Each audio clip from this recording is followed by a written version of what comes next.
বন্দি বিনিময় নিয়ে ইসরায়েলের গড়িমসির কারণে ভেস্তে যেতে বসেছিল গাজার শান্তি চুক্তি। তবে ৬ শতাধিক বন্দীকে মুক্তি দেওয়ার মাধ্যমে কেটে গেছে সে শঙ্কা।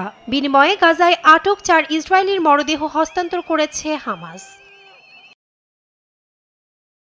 বাস থেকে একে একে বীরের বেশে নেমে আসে বন্দীরা। বহুদিন পর প্রিয়জনকে দেখতে পেয়ে কান্নায় ভেঙে পড়েন স্বজনেরা।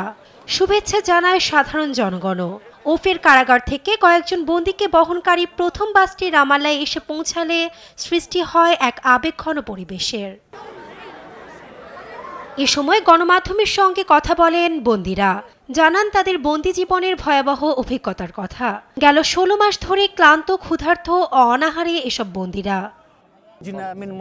আমরা যা পার করছি তা এমন একটি পরিস্থিতি যা পাহাড় বহন করতে পারবে না। এটি ব্যাখ্যা করা খুবই কঠিন। আমরা কি পার করছি তা বলা খুবই কঠিন। যুদ্ধবিরতি চুক্তির প্রথম পর্যায়ের চূড়ান্ত বিনিময়ের অংশ হিসেবে হয় এ হস্তান্তর প্রক্রিয়া, যা শনিবার শেষ হওয়ার কথা রয়েছে। যুদ্ধবিরতি ও জিম্মি মুক্তির চুক্তির আওতায় গেল শনিবার ৬ ইসরায়েলি জিম্মিকে মুক্তি দিয়ে কথা রেখেছিল হামাস, কিন্তু তার বদলে ৬২০ ফিলিস্তিনি বন্দীকে মুক্তি দেওয়ার কথা থাকলেও তাদের মুক্তি দেয়নি ইসরায়েল।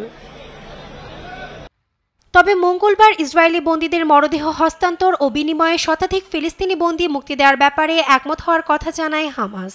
সে অনুযায়ী হলো এ হস্তান্তর। এর আগে মঞ্চ তৈরি করে ৪ জিম্মির মৃতদেহ হস্তান্তর করেছিল হামাস। তবে এ নিয়ে ইসরায়েল আপত্তি জানালে এবার কোনো ধরনের অনুষ্ঠান করেনি গোষ্ঠীটি। নাসরিন আক্তার, নিউজ ডেস্ক, দেশ টিভি।